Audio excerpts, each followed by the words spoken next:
Hello friends, ನಾನು ಶಿವರಾಜ್ ಪಾಟೀಲ್. ನಿಮಗೆ today's investment daily analysis ವಿಡಿಯೋಗೆ ಸ್ವಾಗತ. ಹಾಗೂ ನಿಮ್ಗೆಲ್ಲರಿಗೂ ಹೋಲಿ ಹಬ್ಬದ ಅಡ್ವಾನ್ಸ್ ಶುಭಾಶಯಗಳು. ಸೊ ಇವತ್ತಿನ ದಿನ ಈ ವಿಡಿಯೋದಲ್ಲಿ ನಾವು 22 ಮಾರ್ಚ್ ಶುಕ್ರವಾರ ಏನಾಯ್ತು ಹಾಗೂ 3 ದಿನದ ಲಾಂಗ್ ವೀಕೆಂಡ್ ನಂತರ 26 ಮಾರ್ಚ್ ನಿಫ್ಟಿ, ಬ್ಯಾಂಕ್ ನಿಫ್ಟಿ ಅಲ್ಲದೆ ಫೈನಾನ್ಷಿಯಲ್ ನಿಫ್ಟಿ ಎಕ್ಸ್ಪೈರಿ ಇರೋ ಕಾರಣ ಫೈನಾನ್ಷಿಯಲ್ ನಿಫ್ಟಿನಲ್ಲಿ ಟ್ರೇಡಿಂಗ್ ಲೆವೆಲ್ಸ್ ನ ನೋಡೋಣ. ಸೊ ಮೊದಲನೇದಾಗಿ ನಾವು ನಿಫ್ಟಿ ಬಗ್ಗೆ ಡಿಸ್ಕಸ್ ಮಾಡಬೇಕು ಅಂತಂದ್ರೆ, ನಿಫ್ಟಿ ಓಪನಿಂಗ್ ಅಲ್ಲಿ ನೆಗೆಟಿವ್ ಆಯ್ತು. ಅದಕ್ಕೆ ಕಾರಣ ಅಂತಂದ್ರೆ ಆಕ್ಸೆಂಚರ್ ರಿಸಲ್ಟ್ ಹಾಗೂ ಆ ಕಂಪನಿಯ ಗೈಡ್ ಲೈನ್ಸ್. ಅದರಿಂದಾಗಿ IT ಕಂಪನಿಗಳು ಗ್ಯಾಪ್ ಡೌನ್ ಅಲ್ಲಿ ಓಪನ್ ಆದವು. ಅದಕ್ಕಾಗಿ ಮೇನ್ ಆಗಿ IT ಸೆಕ್ಟರ್ ಡೌನ್ ಇಂದ ಈ ನಿಫ್ಟಿ ಗ್ಯಾಪ್ ಡೌನ್ ಅಲ್ಲಿ ಓಪನ್ ಆಯ್ತು. ಸೊ ಗ್ಯಾಪ್ ಡೌನ್ ಅಲ್ಲಿ ಓಪನ್ ಆದ್ಮೇಲೆ ನಿಫ್ಟಿ 21,870 ಇಲ್ಲಿ ನಿಫ್ಟಿಯ 50-ಡೇ ಮೂವಿಂಗ್ ಆವರೇಜ್ ಇತ್ತು. ಈ ಲೆವೆಲ್ ಇಂದ ನಿಫ್ಟಿ ನಿಧಾನವಾಗಿ ರಿಕವರಿ ಆಗ್ತಾ ಬಂತು. ಇದಕ್ಕೆ ಸಪೋರ್ಟ್ ಮಾಡಿದ್ದು auto stocks. So auto stocks ಹಾಗೂ ITC ಸಪೋರ್ಟ್ ಇಂದ ನಿಫ್ಟಿ ಡೇ ಲೋ ಇಂದ ಆಲ್ಮೋಸ್ಟ್ 300 ಪಾಯಿಂಟ್ಸ್ ಡೇ ಎಂಡ್ ವರೆಗೆ ರಿಕವರಿ ಆಗಿ ಎಂಡ್ ಆಫ್ ದ ಡೇ 22,080 ಹತ್ರ ಕ್ಲೋಸಿಂಗ್ ಕಾಣ್ತು. ಆದ್ರೆ ಬ್ಯಾಂಕ್ ನಿಫ್ಟಿ ಆಗ್ಲಿ, ಮಿಡ್ ಕ್ಯಾಪ್ ನಿಫ್ಟಿನಲ್ಲಾಗ್ಲಿ ಸ್ಟಾರ್ಟಿಂಗ್ ಆಫ್ ದ ಡೇ ಸ್ವಲ್ಪ ಮೂವ್ಮೆಂಟ್ ಬಿಟ್ರೆ ದಿನವೆಲ್ಲ ಸೈಡ್ ವೇಸ್ ಅಲ್ಲೇ ಟ್ರೇಡ್ ಆಗಿ ಕ್ಲೋಸಿಂಗ್ ಕಂಡು. ಸೊ ಇಲ್ಲಿ ನೀವು ಬ್ಯಾಂಕ್ ನಿಫ್ಟಿ ಚಾರ್ಟ್ ನ ನೋಡಬಹುದು. ಬ್ಯಾಂಕ್ ನಿಫ್ಟಿ ಮೊದಲನೇ ಹಾಫ್ ಅನ್ ಅವರ್ 1 ಅವರ್ ಬಿಟ್ರೆ ಅಲ್ಲಿಂದ ದಿನವೆಲ್ಲ 46,800 to 900 ರೇಂಜ್ ಅಲ್ಲೇ ಟ್ರೇಡ್ ಆಗಿ 46,849 ಹತ್ರ ಕ್ಲೋಸ್ ಆಯ್ತು. ಹಾಗೂ ಮಿಡ್ ಕ್ಯಾಪ್ ನಿಫ್ಟಿನ ನಾವು ಚೆಕ್ ಮಾಡಿದ್ರೆ, mid cap Nifty starting of the day ಸ್ವಲ್ಪ ಗ್ಯಾಪ್ ಡೌನ್ ಅಲ್ಲಿ ಓಪನ್ ಆಗಿದ್ದು ರಿಕವರಿ ತೋರಿಸಿದ್ರೆ ಕೂಡ mid cap Nifty option writers control ಅಲ್ಲಿ ಇರೋ ಕಾರಣ ದಿನವೆಲ್ಲ ಸೈಡ್ ವೇಸ್ ಅಲ್ಲೇ ಟ್ರೇಡ್ ಆಗಿ 10,402 ಹತ್ರ ಕ್ಲೋಸಿಂಗ್ ನ ಕಂಡಿದೆ. ಸೊ ಈಗ ನಾವು Nifty next week 26 March trading levels ನ ನೋಡ್ಬೇಕು ಅಂತಂದ್ರೆ, ನಿಫ್ಟಿ ಈಗ ಕ್ಲೋಸಿಂಗ್ ಕಂಡಿರೋದು 22,080 ಹತ್ರ. Last half an hour average closing 22,096 ಹತ್ರ ಬರ್ತಾ ಇದೆ. ಸೊ ಇಲ್ಲಿ ನಿಫ್ಟಿಗೆ ಇಮಿಡಿಯೇಟ್ ಆಗಿ 22,050 ಹತ್ರ ನಿಫ್ಟಿಯ 10-ಡೇ ಮೂವಿಂಗ್ ಆವರೇಜ್ ಇದೆ. ಸೊ ಇದನ್ನ ನಾವು ನೋಟ್ ಮಾಡ್ಕೋಬೇಕಾಗುತ್ತೆ. ನಿಫ್ಟಿ ಸೋಮವಾರದ ದಿನ ಇದ್ರ ಕೆಳಗಡೆ ಟ್ರೇಡ್ ಮಾಡ್ತಾ ಇದ್ರೆ ಇಲ್ಲಿ ನಾವು ಪುಟ್ ಪೊಸಿಷನ್ಸ್ ನ ನಿಫ್ಟಿನಲ್ಲಿ ಟ್ರೈ ಮಾಡಬಹುದು. ಮೇಲೆ 22,120 ಈ ಲೆವೆಲ್ ಅಲ್ಲಿ ಅರೌಂಡ್ 70 ಪಾಯಿಂಟ್ ದೂರದಲ್ಲಿ ಸ್ಟಾಪ್ ಲಾಸ್ ನ ಇಟ್ಕೋಬಹುದು. ಸೊ ಇಲ್ಲಿಂದ ಬರೋ ಡೌನ್ ಮೂವ್ಗೆ ಮೊದಲನೇ ಸೈಕಲಾಜಿಕಲ್ ಸಪೋರ್ಟ್ 22,000 ಆಗಿರುತ್ತೆ. ಇದನ್ನು ಬ್ರೇಕ್ ಆದ್ರೆ ಮುಂದಿನ ಸಪೋರ್ಟ್ ಡೈರೆಕ್ಟ್ ಆಗಿ 21,900 ಇರುತ್ತೆ. ಸೊ ಇಲ್ಲಿವರೆಗೆ ನಿಫ್ಟಿ ಬರೋ ಚಾನ್ಸಸ್ ಇರುತ್ತೆ.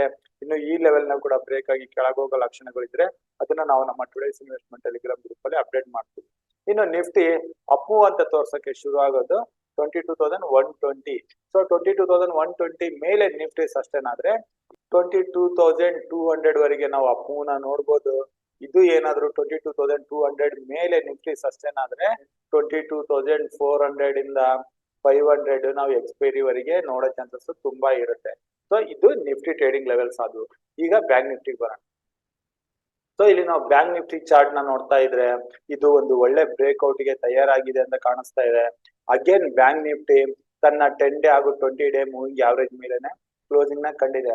ಆದ್ರೆ ಬ್ಯಾಂಕ್ ನಿಫ್ಟಿಗೆ ಇಮಿಡಿಯೇಟ್ ಆಗಿ ಸೈಕಾಲಜಿಕಲ್ ರೆಸಿಸ್ಟೆನ್ಸ್ 47,000 ಹತ್ರ ಇದೆ. ಸೊ ನಾನು ಕಳೆದ ದಿನಗಳಿಂದ ಹೇಳ್ತಾ ಬರ್ತಾ ಇದ್ದೀನಿ, ಬ್ಯಾಂಕ್ ನಿಫ್ಟಿ 47,000 ಮೇಲೆ ಹೋದ್ರೆ ಒಳ್ಳೆ ಶಾರ್ಟ್ ಕವರಿಂಗ್ ಬರೋ ಚಾನ್ಸ್ ಇದೆ ಅಂತ. ಸೊ ಬ್ಯಾಂಕ್ ನಿಫ್ಟಿ 47,000 ಮೇಲೆ ಒಂದು 10 ರಿಂದ 15 ನಿಮಿಷ ಸ್ಪೆಂಡ್ ಮಾಡಿದ್ರೆ ಕೂಡ ಅಲ್ಲಿಂದ ಬರೋ ಶಾರ್ಟ್ ಕವರಿಂಗ್ ಸುಲಭವಾಗಿ ಬ್ಯಾಂಕ್ ನಿಫ್ಟಿನ 47,400 ಇಂದ 500 ವರೆಗೆ ತಗೊಂಡೋಗುತ್ತೆ. ಹಾಗೂ ಇಲ್ಲಿಂದ ಇನ್ನೂ ಅಪ್ ಮೂವ್ ಬರೋ ಚಾನ್ಸಸ್ ಇದ್ರೆ ಆಗ ನೀವು ನಿಮ್ಮ ಸ್ಟಾಪ್ ಲಾಸಸ್ ನ ಟ್ರೇಲ್ ಮಾಡ್ತಾ ಹೋಗ್ಬೋದು.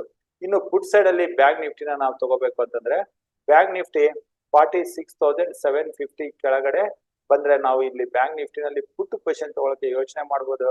ಆದ್ರೆ ಸ್ಟಾಪ್ ಲಾಸ್ ಇಲ್ಲಿ ಮೇಲೆ 250 ಪಾಯಿಂಟ್ಸ್ ದೂರದವರೆಗೆ ಸ್ಟಾಪ್ ಲಾಸ್ ಇಡಬೇಕಾಗುತ್ತೆ. ಅಗೇನ್ ಇಲ್ಲಿ ಟ್ರ್ಯಾಪ್ ಆಗೋ ಚಾನ್ಸಸ್ ಇರುತ್ತೆ. ಹಾಗಾಗಿ ಬ್ಯಾಂಕ್ ನಿಫ್ಟಿನಲ್ಲಿ 46,750 ಕೆಳಗಡೆ ಓನ್ಲಿ ರಿಸ್ಕಿ ಟ್ರೇಡರ್ಸ್ ಪುಟ್ ಪೊಸಿಷನ್ ತಗೋಬಹುದು. ಇನ್ನು ಬ್ಯಾಂಕ್ ನಿಫ್ಟಿ ಕೆಳಗಡೆ ಬಂದು 46,600 ನ ಕೂಡ ಬ್ರೇಕ್ ಆಗಿ ಕೆಳಗಡೆ ಹೋಗ್ತಾ ಇದ್ರೆ ಸೇಫ್ ಟ್ರೇಡರ್ಸ್ ಕೂಡ ಇಲ್ಲಿ ಪುಟ್ ಪೊಸಿಷನ್ಸ್ ನ ಟ್ರೈ ಮಾಡಬಹುದು. ಇಲ್ಲಿಂದ ಬರೋ ಡೌನ್ ಮೂವ್ ಡೈರೆಕ್ಟ್ ಆಗಿ 46,100 ವರೆಗೆ 500 ಪಾಯಿಂಟ್ಸ್ ಮೂವ್ಮೆಂಟ್ ನ ನಾವು ಬ್ಯಾಂಕ್ ನಿಫ್ಟಿನಲ್ಲಿ ಕ್ಯಾಚ್ ಮಾಡಬಹುದು. ಸೊ 46,600 ಕೆಳಗಡೆ ಬ್ಯಾಂಕ್ ನಿಫ್ಟಿನಲ್ಲಿ ಪುಟ್ ಪೊಸಿಷನ್ ನ ನೋಡಬಹುದು. ಸೊ ಇದು ಬ್ಯಾಂಕ್ ನಿಫ್ಟಿ ಟ್ರೇಡಿಂಗ್ ಲೆವೆಲ್ಸ್ ಅದು.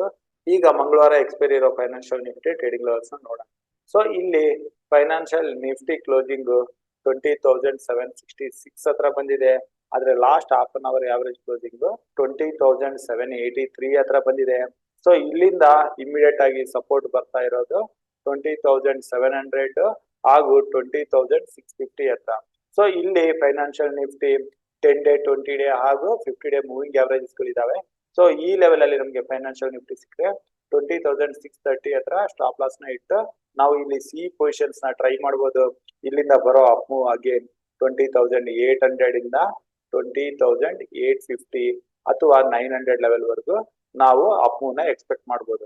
ಅದೇ ಫೈನಾನ್ಷಿಯಲ್ ನಿಫ್ಟಿ ಏನಾದ್ರು ಸ್ಟಾರ್ಟಿಂಗ್ ಆಫ್ ದ ಡೇನೆ 20,800 ಮೇಲೆ ಓಪನ್ ಆಗಿ ಅಪ್ ಮೂವ್ ನ ಕಾಣಕ್ಕೆ ಶುರು ಆದ್ರೆ ಹಾಗೂ ಬ್ಯಾಂಕ್ ನಿಫ್ಟಿ 47,000 ಮೇಲೆ ಟ್ರೇಡ್ ಆಗಕ್ಕೆ ಶುರು ಆದ್ರೆ ಆಗ ಫೈನಾನ್ಷಿಯಲ್ ನಿಫ್ಟಿ ಸುಲಭವಾಗಿ 21,000 ಲೆವೆಲ್ ನ ಮಂಗಳವಾರ ದಿನನೇ ನೋಡೋ ಚಾನ್ಸಸ್ ಇರುತ್ತೆ.